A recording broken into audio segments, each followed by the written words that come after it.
Welcome to the next webinar from the CPA Ontario Centre and the Digital Centre and Digital Financial Information from the Schulich School of Business.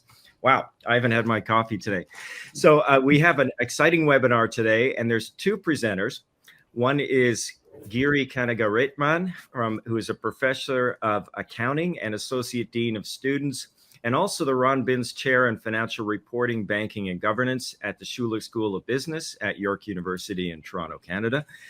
And we also have Jason Jia, who is a PhD candidate at the Schulich School of Business and also a lecturer at Wilfrid Laurier University in accounting. And they have an exciting paper today on peer-to-peer FinTech lending, non-traditional information, and racial discrimination. So I'll pass it on to Giri and Jason. Thank you for showing up here today and talking about your research. Thank you, Greg. I think we'll start with the slideshows and welcome everyone. Jason, can we put the slides up?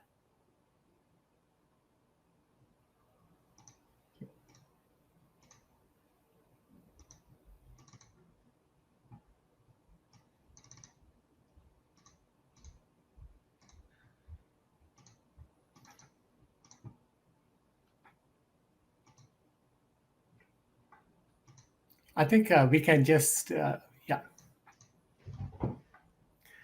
Thank you. So today's presentation is titled Peer-to-Peer FinTech Lending, Non-Traditional Information and Racial Discrimination.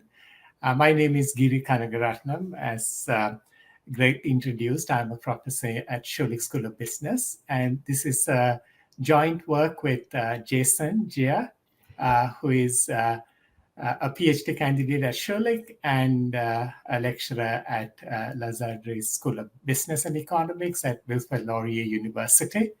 And he's the lead author in this paper. So I will start off introducing the topic, and Jason will jump into the meat of the paper, which is a lot of the interesting data analysis he had done. And of course, we want to thank the Schulich School of Business CPA Centre of Digital Financial Information for their generous financial support on this. And in this presentation, or in this paper, we tackle this topic in two stages. In the first stage, we revisit to see whether the racial discrimination does actually exist in peer-to-peer lending. A part of the reason is that peer-to-peer lending is automated.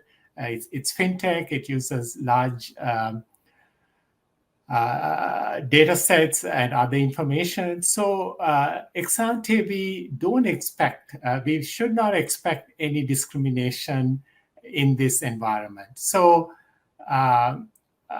we want to first establish that, and then go to examine whether non-traditional information like the citizens' digital footprint, or traditional lending information like credit scores, all that, mitigate this discrimination. So those are our main focus. But before going to our main focus, we want to see whether the discrimination actually exists.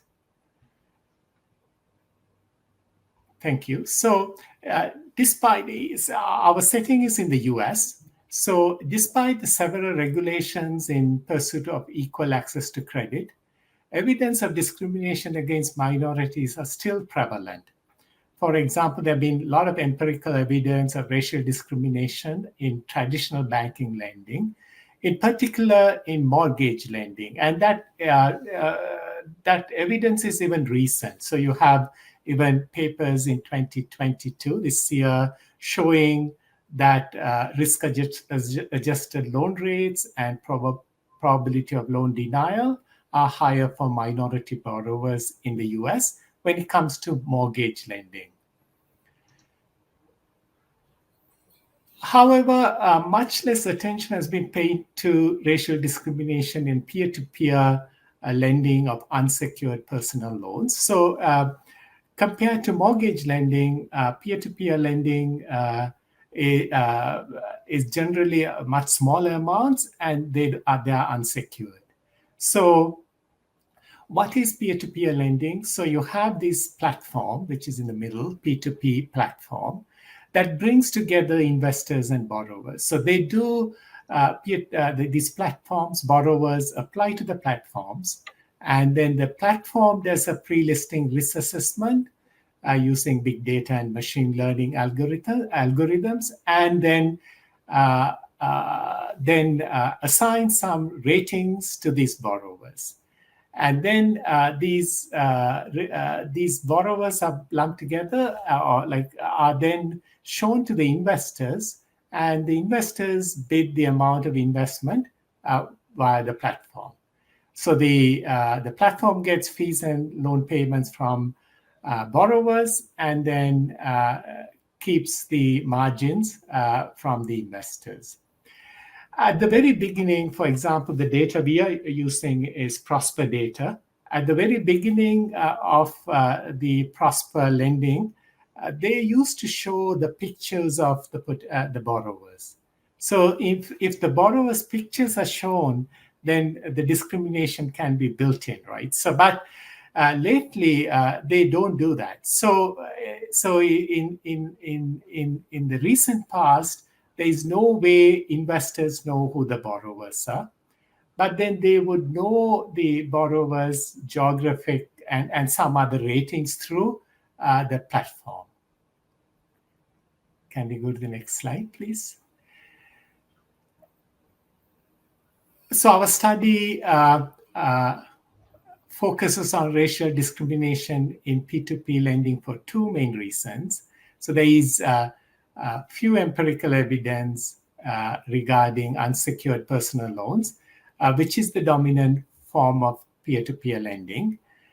And then peer-to-peer platforms utilize a broad scope of information when assessing borrowers' risk, which provides us the opportunity to test the role of alternate information in lending discrimination. So unlike like a mortgage loan or your traditional large loans, there is, or traditional lenders like your brick and mortar lenders, P2P platforms uses data mining and much broader data sets. So in economics, there is this theory of discrimination in economics, and they describe two major sources of discrimination. One is taste-based. So I'm originally from Sri Lanka. So the lenders might say, we don't like lending to Sri Lanka. So that's the kind of the taste-based. But the second type of discrimination is what's called the statistical discrimination, where the lenders put less weight on your traditional observable credit information and put more weight on the group characteristics such as race or proxy for race as a proxy for credit worthiness. So they put less emphasis on, like, say, credit scores and more emphasis on group characteristics. So this could be race-based, but this also could be socioeconomic based. So certain areas are discriminated against. So therefore, increasing the credit information quality of minorities should decrease the racial discrimination in lending. And peer-to-peer platforms are nice settings to examine what kind of other information that might be playing a role or influencing reducing the discrimination in lending. So we use this Philippion 2019 like economic model to modify that to our setting and use that to come up with these two. We have two main hypotheses. And the first hypothesis we are testing is country level loan interest rates and loan denial rates are positively related to county level proportion of minority population. We are looking at over 3,000 counties in the US. And then extend that analysis at the loan level to see whether loan level interest rates and probability of loan denials are higher for loans applied in counties with higher proportion of minority population. This is our stage one of the investigation, which if we our ex-ante expectation is we shouldn't be finding this in a fintech peer-to-peer setting. So but we want to test that whether this actually exists. And our second hypothesis is on the role of traditional and alternate information. So racial discrimination in peer-to-peer lending is less pronounced when the availability of non-traditional data is greater. Things like the prior there are digital footprints in that county. So if the digital footprint is greater, then there is more information about their digital activities from which the lenders can make some inferences about their creditworthiness. And the second one, of course, is the racial discrimination in P2P lending is less pronounced when borrowers have prior loans on this platform, have more prior on-time payments on the platform, and have higher credit bureau scores. And these are the traditional ones. So whether these traditional information affects the degree of discrimination when it comes to peer-to-peer lending. So those are the two hypotheses we are trying to test according to the two stages of investigation we are carrying out in this project. Thanks, Jason. Now over to you. Okay. Thank you, Professor Giri. I'm Jason, and I will continue this presentation. I will talk about the, as you can see on the slides, starting from the institutional background, a little bit of the credit pricing system that Prosper use that provides the basis of our empirical design, and the sample we'll be using for this study, and the empirical design and the main empirical results. And finally, I'll talk about briefly overview our contribution, revisit our contribution, and talk about policy implications. So I'll start with some brief overview of the institutional background. As you can see, we use peer-to-peer loan applications data from Prosper, or the full name of Prosper is Prosper Marketplace, which has been reported as one of the two largest P2P lenders in the US. So in their business model, as you can see on the slide here, Prosper pre-screens all the loan applications and determines the interest rates. And the whole process works like this. The Prosper shows the interest quote to all other borrowers' characteristics in their loan listings, and the investor bid for loan amounts. We have already talked about in the beginning. And how this process works is like this. So first, after some initial screening, each loan is assessed via a 10 by 10 risk assessment matrix, with the first dimension of the matrix, the Prosper score, and the second dimension of the matrix is the credit bureau score. So what's interesting here is in this matrix is the first dimension. So the first dimension here is actually determined by what Prosper calls a custom risk model based on historical borrower population data. And this together with the credit bureau score, they determine the initial phase of the credit pricing. And then Prosper adjusts this credit assessment with the listing interest by loan term and borrower's previous interactions with the platforms. So after this process, each listing is assigned a Prosper rating. Prosper rating here, as you can see, from AA to HR. And then interestingly, before Prosper publishes the final interest rate quote, they use the several additional adjustment factors such as group affiliations and general economic environment and competitive conditions before arriving at the final interest rate quote. So the interest rate quote here is actually the quote that if you're an investor, you register, you log into the Prosper listing, you will see that this is the listing quote you will see on their website, together with the other characteristics of the borrowers. Okay, so the data we're using is actually can be downloaded for free if you're registered members at Prosper at this website I provided. And initially, we retrieved all the loan applications from 2013 to 2019. And the raw sample contains over 1.5 million loan listings. So I'll briefly talk about why we use this cutoff sample period from 2013 to 2019, because Prosper launched the home equity line of credit at the end of 2019 and credit card in 2022. So we cut off our sample by the end of 2019 because we wanted to contain only one product, which is unsecuritized personal loans. And we cut off the sample period. We exclude all the samples before 2013 simply because before 2013, there aren't too many loan listings for us to explore before 2013. So the loan listings you can see for the peer-to-peer lending has been growing really exponentially during the last decade. And the key variables of this data set includes, for example, the listing creation date, funding date, and all the basic characteristics of the loans. And importantly, it provides city and state of residence, which is we consider the variable that investors and platform can use to generate the race-related information, and also information on the prior interactions with the platform. So there are a lot of variables here. I only listed the key ones. So on the next slide, we can see, because as Professor Gary has talked about, the interesting part of our research here is we want to explore the role of non-traditional information. So what would be the racial discrimination like when there are more versus less availability of non-traditional information? So that's consider the most fruity area of this research. So we need to use a proxy for this non-traditional information. We actually obtain the data from the National Telecommunications and Information Administration, or NTIA, Internet Use Survey. And this survey is actually a valid source of this information because it's being used as an important source for policymakers and researchers on internet use and digital divide.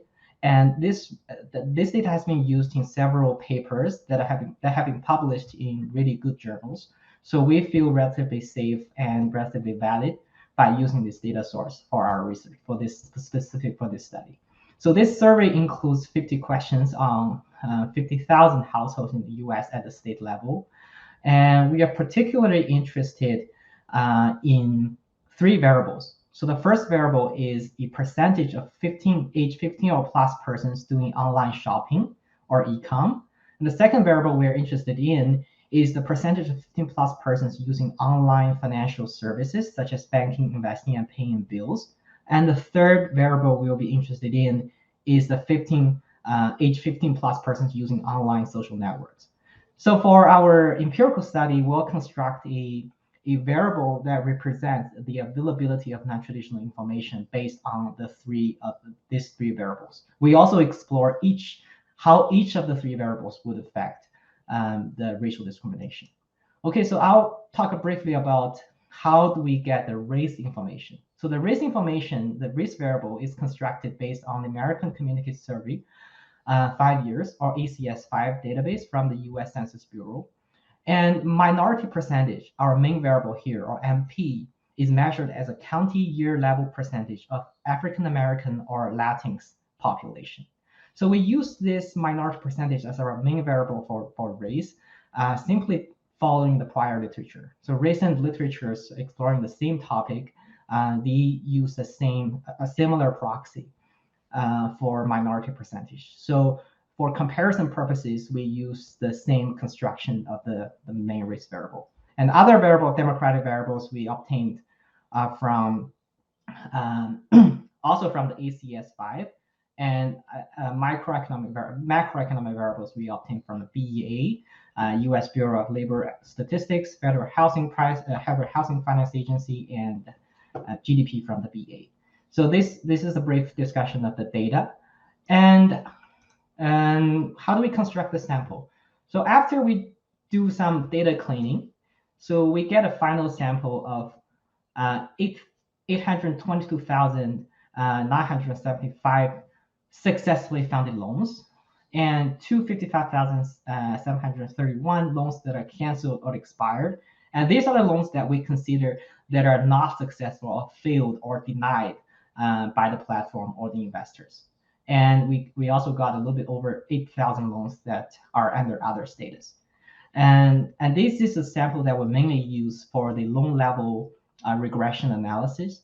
And as we talk about, we also do county level analysis, county level regression. So we collapse the data into county level data, and we got a little bit over almost 14,000 county year observations. And after data cleaning, we got 12,600 county year observations. So these are the main sample we will be using for this baseline for the empirical analysis. So I will now talk about our baseline empirical design. Okay, so for this research, we'll be mainly doing two broad categories of regression analysis. So the first one is on the county level, or the equation 1 you see here. Equation 1 is on the county level, and equation 2 here is on the loan level. So for the equation 1, county level regression analysis, the dependent variable is the county level proportion of denied loans, or the county level loan denial rate, which is calculated as the number of denied loans over the number of total loan listings. The other dependent variable is the county level average loan interest rate. And because we are exploring variations in the county level, we use year and state fixed effects to exclude possible timing variant confounding factors that arise from variations in years and variations in states. And our main variable here is the minority population, as you can see here. And then we include an array of control variables, both at the loan level, loan characteristics at the county year level, and county year level demographic and economic characteristics. We actually, to be honest, we actually are choosing these control variables specifically based on two things. One is the credit pricing process of Prosper, and the other is the confounding factors that could potentially correlate with the minority population here. So these are the criteria we use to build this model specification. Okay, so that's the first county level regression. But when it comes to loan level regression, the county level loan denial rate in dependent variable becomes a dummy variable, which equals 1 if the loan is denied and 0 if the loan is not denied or successful. So when this dummy variable is used as a dependent variable, we use a logit model to estimate this equation 2. Okay, so for equation 2, we also robustly check the model, adding county fixed effects. So these are how we are designing this empirical design in our baseline regressions. And now I will talk a little bit about our the descriptive statistics of our model. So what does our data looks like? It's actually, we compared our findings, descriptive findings, to recent research on racial discrimination. We find that our descriptive features are pretty similar. So for example, a minority population at the county level is actually about 20%, so 19.1%. If we use an alternative measure using only African American population, it's about 10.1%. And then the loan denial rate, the Prosper's loan denial rate at the county level is about 28.3%. So these are the proportion of loans that are not successfully funded. And then the loan interest rate is about 15.68%. And all these numbers are actually consistent with prior literature. Okay. At the loan level, you can see similarly, the probability of a loan that is denied is about 23.7%. Okay. And after this descriptive statistics, now I would like to introduce our baseline empirical results for hypothesis 1. So remember, in hypothesis 1 is actually we want to first test the existence of racial discrimination in P2P lending. We do this at both the county level and the loan level. For county level analysis, you can see that this table tells us minority population, or our main proxy for race, is actually positively significantly related to county-level loan denial rate and county-level loan interest rate. I didn't write here, but it's actually also economically significant. And if I want to transfer this coefficient into economic significance, it's actually a one standard deviation increase in MP is associated with a 3.3% increase in the loan denial rate. And if we look at column 3 and column 4, when the dependent variable is interest rate, a one standard deviation increase in MP is associated with a 1.1% or a 17 basis point increase in a county level mean loan interest rate. So we consider that that's a pretty large economic effect, and it's actually in par with some of the recent research that do racial discrimination for mortgage lendings.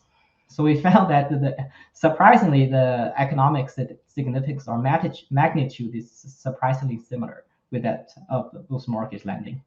Okay, so when it comes to loan level analysis, similarly we find that when a loan is actually generated in a county with higher minority population, and the loan rate is significantly higher. We can see that, and the loan denial rate is significantly higher. The probability of loan denial is actually higher too. We can see that all of these coefficients are of really large significance with the p-value less than 0.01. Okay. So these two slides actually are the main results, and we actually did something interesting. We want to learn more about how is racial discrimination transmitted through the P2P platform. We know that, even if it's not deliberately incorporated in their credit pricing model, based on a statistical discrimination theory, it could somehow picked up by the model if the precision of information is not sufficiently high. So you want to actually explore how this racial information is transmitted through this credit pricing process. So what we do is we did 3 path analysis. So in the first path analysis, we want to know how is the proportion of minority population information is transmitted to the Prosper rating. So this is the first phase of the Prosper pricing process. We find that actually only 30%. So we remember that there is a dimension, right? There is a 10 by 10 matrix, 2 dimensions. We find that minority population information is actually transmitted. Only 30% of the information is transmitted through the credit bureau score, and a large 70% of the MP information is actually transmitted through something else than the credit bureau score. Or if you want to revisit our credit pricing system in the first slide that I'm presenting here, you can see that the other information should be captured in this Prosper's custom risk model. So the custom risk model here. So our path analysis actually supports our conjecture that a large portion of the racial information is picked up by the custom risk model during the credit pricing process in the Prosper pricing. Okay, that's the first path analysis. In the second path analysis here, we want to explore how the racial information is transmitted to the final quoted listing interest rate. So here we want to see, okay, even if we want to take the Prosper rating as a path here, how much of the information is transferred outside of this path? So we find that, okay, a significant portion of racial discrimination is actually transmitted to the final quoted listing interest rate, not through the Prosper rating. So it's through something else we shown here.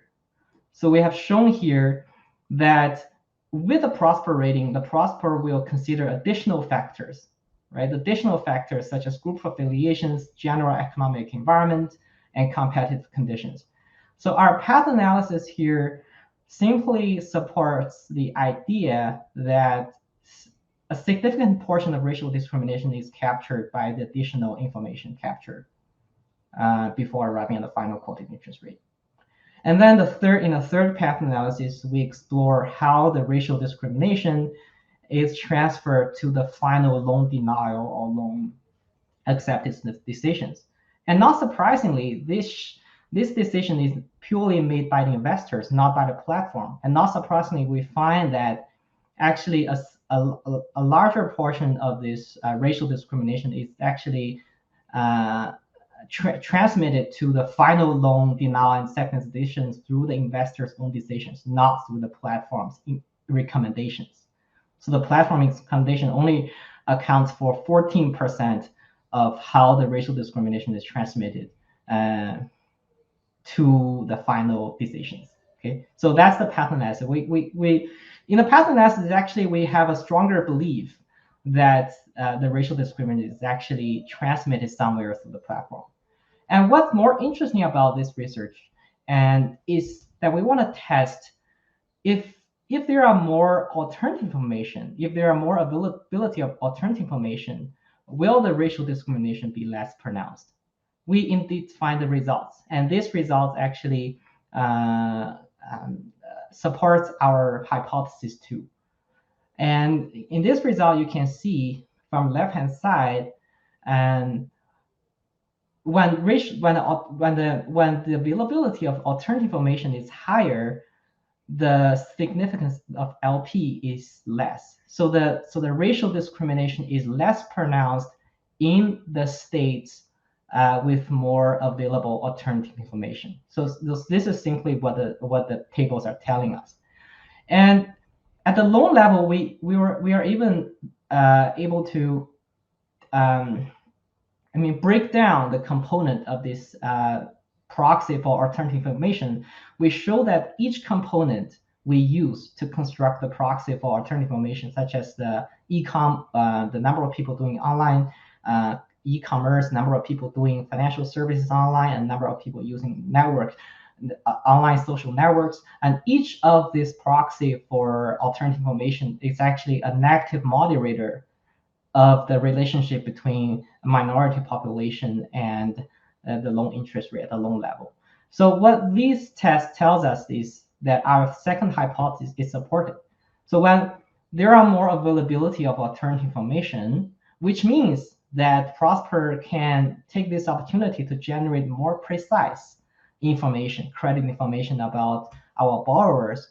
When this is the case, the racial information is less pronounced. So this actually also supports the idea of statistical racial discrimination, which is that when the information precision is higher, the racial discrimination should be lower. Also, we also do the test using of traditional information, and we find that when the traditional information is more precise, the racial discrimination is actually less pronounced too. So we use the prior interactions and the credit bureau score to proxy for the precision for traditional information.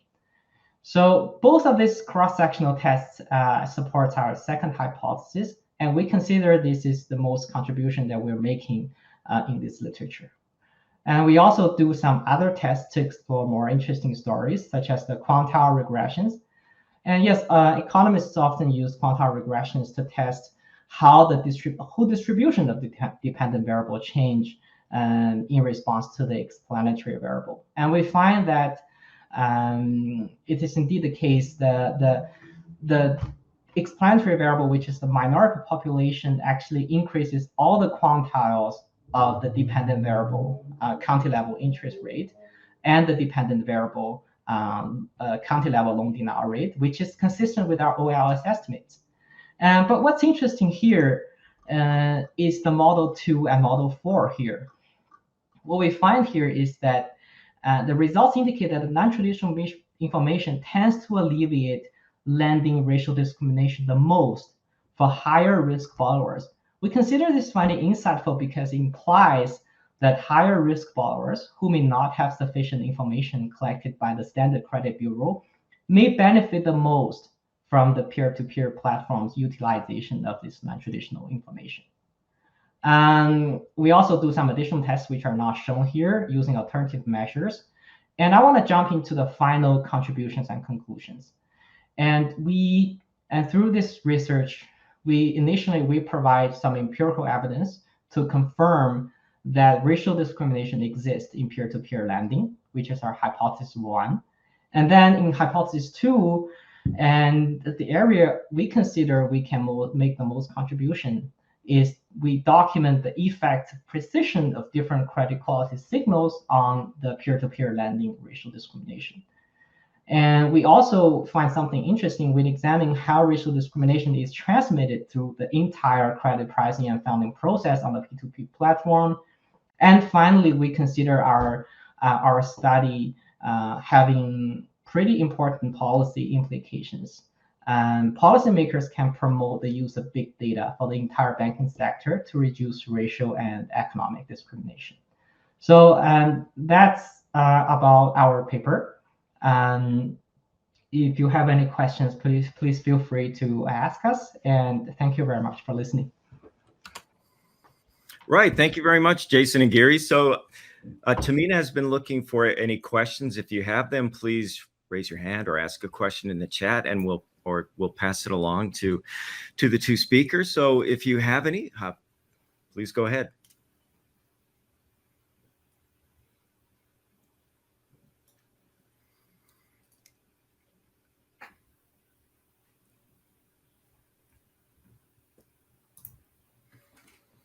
Well, possibly. No, I see one question. Do you have any stats for Canada?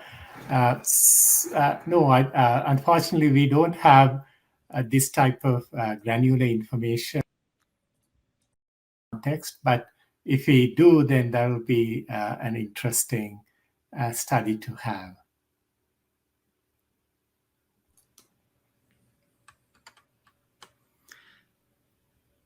Definitely. So as usual, you can get 1 hour of CPA professional development credit from this. And so just while we're waiting for more questions, we will be sending out an email in about an hour where that will serve as proof of attendance for all attendees. And we'll also be sending out an email to all attendees once the slides and video recordings of the webinar are posted on the center's website. So it looks like we have a few more questions. So do you take your pick? I'll jump. Our colleague Dean New asked, do you think it's feasible to eliminate most discrimination? I'm not sure that's possible because, as I said, like the discrimination, at least from a pure economic theory point of view, comes from both taste and statistical discrimination. At least the statistical discrimination, I think, might be able to be blended a little bit with that's available. But overall discrimination, it will be very difficult. So what type of, another Okasan Kim asked, what type of actions are taken for the indicated discrimination from government or companies? That again, I think, most of the governments talk about digital inclusion, right? So if you have a higher amount of digital inclusion, that whether that leads to inclusion. So that's one of the questions we are actually looking at in a follow-up paper. So, and even in Canada, I think government invests a lot on high-speed internet for rural areas. Of course, now with Starlink, that will be even more, even though it's expensive and inaccessible. That might be one way of increasing the digital inclusion that might then have an impact on the financial discrimination. And that's Vincent Chow asked similar questions. What should the policymakers, regulators do to address this? In the US, policymakers, regulators have lots of these laws, like where you need to target certain lending to minority or socially with all areas where that are not economically developed. But even with all that regulations,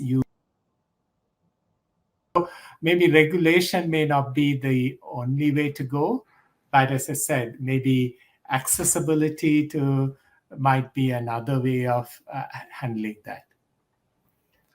Yeah, adding on that is recently in the US, for example, the FDIC's discussions, they're not only the regulation, they're talking about actively working with the big banks, fintech companies, and all the other relevant stakeholders. They'll be specifically working more on data analytics, artificial intelligence, and for this to pursue equal financial inclusion and relevant sound public policy. So these are the areas that these policymakers are also looking to promote financial inclusion and promote affordable financial services to those vulnerable people, for example, the people with less information out there.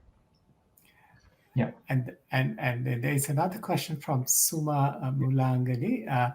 Is gender discrimination included, or is it specific to racial discrimination? So we haven't looked at here specifically gender on racial discrimination, but we didn't focus on gender discrimination. But the similar arguments might hold. So there might be indirect factors that perpetuate this type of different types of discrimination, even though in model-based, algorithm-based, peer-to-peer lending or fintech environment, you may think it may not exist. But because of some of the inputs might be biasing the credit scores and credit, these discriminations could perpetuate. Jason, do you want to add anything to that? For the gender discrimination one, yes. Yeah, I think it would be interesting idea if we want to test the gender discrimination. Like Professor Giri said, it should be similar. So the underlying theories should be similar. So I agree that, because if gender discrimination is based on if women, like for example, historically women would be less participative in these social networks, in those kind of information dissemination. I think if there are less information about a particular gender, I would say the information could also play a key role in determining the discrimination there. And yes, that's what I'm thinking. Even gender discrimination, income discrimination, or other sorts of discrimination, they can also be divided into discrimination in statistical ones or taste ones. Right? So statistical discrimination theories should be applicable to a wide range of types of discrimination. But I agree that gender discrimination might be another interesting topic to pursue, even if we have good data. Thank you, Jason. And Harleen asks, all the information is collected, but how is it presented to the prospective investors, I believe? So that's where the transmission happens, like Jason mentioned, about the platform's credit rating system. So Jason, do you want to elaborate on that? Yeah, let me read the question again.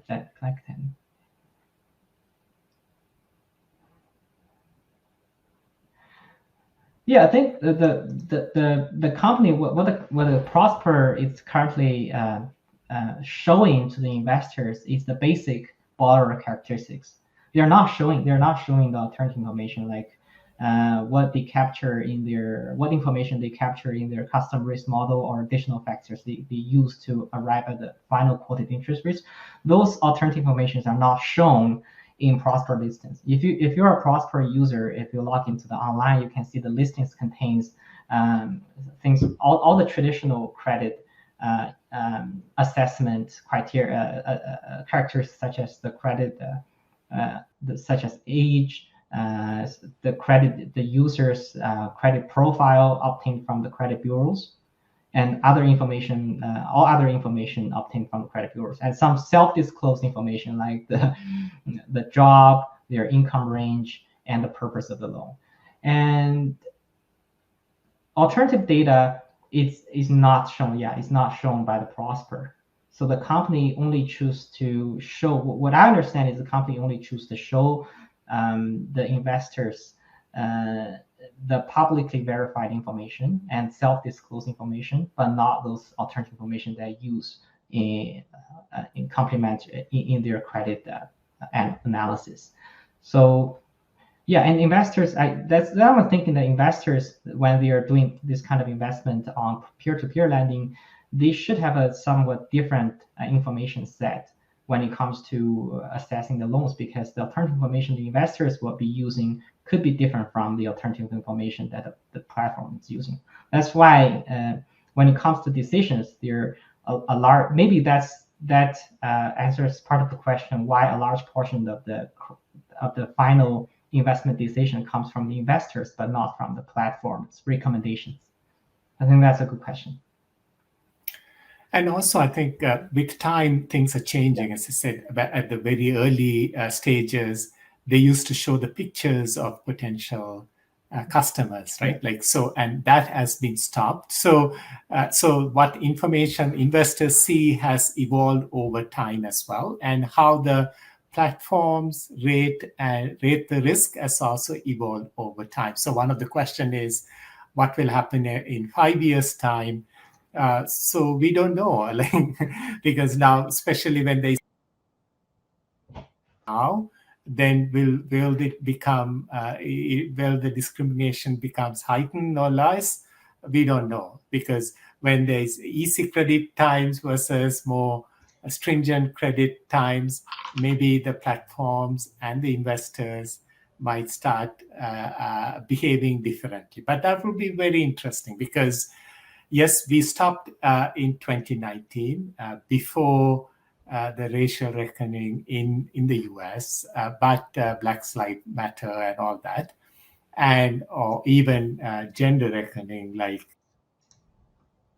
things might change. So we might see, if we see these shocks to the system, like Me Too or Black Lives Matter, whether the behaviors change would be a very interesting research question, and which we would like to tackle, but we need more data in the in the current period. So once we have that, I think that would be a very interesting study to examine how these landmark events change, whether and if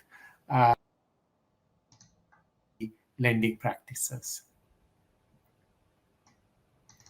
And then there's Sam asks, what role do you think social media could play? I think social media plays like a monitoring role. Like if these things become so there is a lot more caution in how these lending arrangements are made. But once you have this cloak of secrecy in how these lenders, is that secrecy then could still perpetuate this statistical discrimination?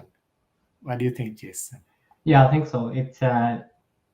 It's similar to those some existing studies explored that online shopping, for example, online shopping behaviors, even if the type of phone you are using, or all this alternative information, they have actually a really good explanatory power in complementary to the credit bureau scores.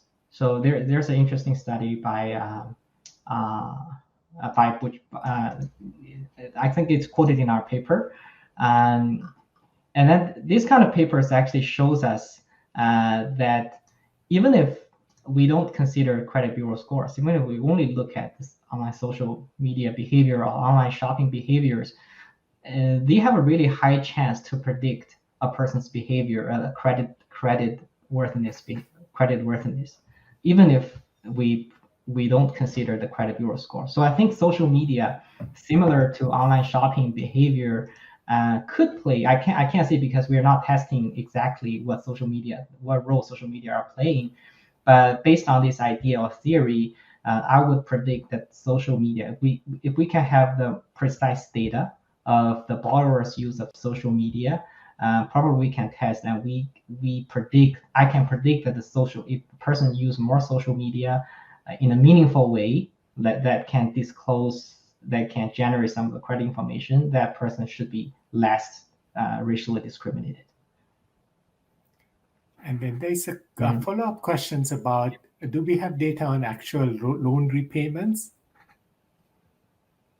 It's yeah, that's a very good question. That could be the extension or the next step of this study, because we're testing for statistical information and using theory statistical information, but we're not testing whether this racial discrimination is actually related to lower or higher actual loan default rates subsequently. So I think that's a very good question, and that's actually exactly our plan.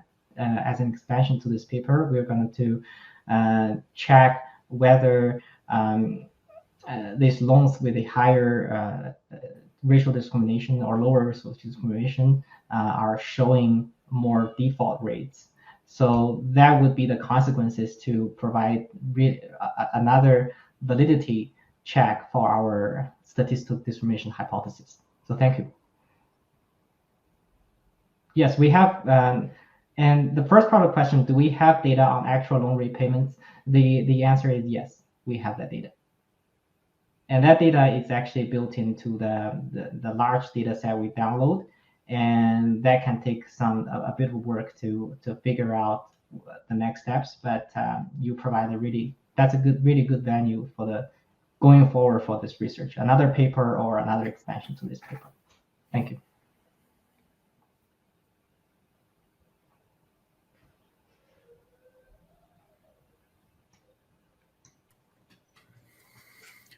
Okay, I think that might be a good time to wrap it up if there's no more questions. Thank you again for sharing this exciting research. And I know,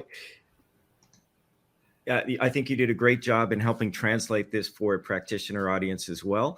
And a note is that we are alternating this semester between more academic presentations and more practitioner-oriented webinars. So next Friday, we'll be doing a more practitioner-oriented webinar, and hopefully you can join us for that too. So it will be a webinar by Dr. Wendy Tietz from Kent State University and Dr. Tracy Miller from Franklin University on how to interpret and use statistics from Excel's data analysis tool pack. And they'll be talking about how accounting practitioners can use the tool pack to analyze data quickly and efficiently, focusing on how you can interpret key statistical concepts and the data analysis tool pack output. So you can get an hour of CPA professional development credit for that as well. Hopefully you'll join us, and I'll send out an email within the next half an hour with proof of attendance and some other information. So thank you again. I hope you enjoy the rest of the Friday and have a good day. Thank you.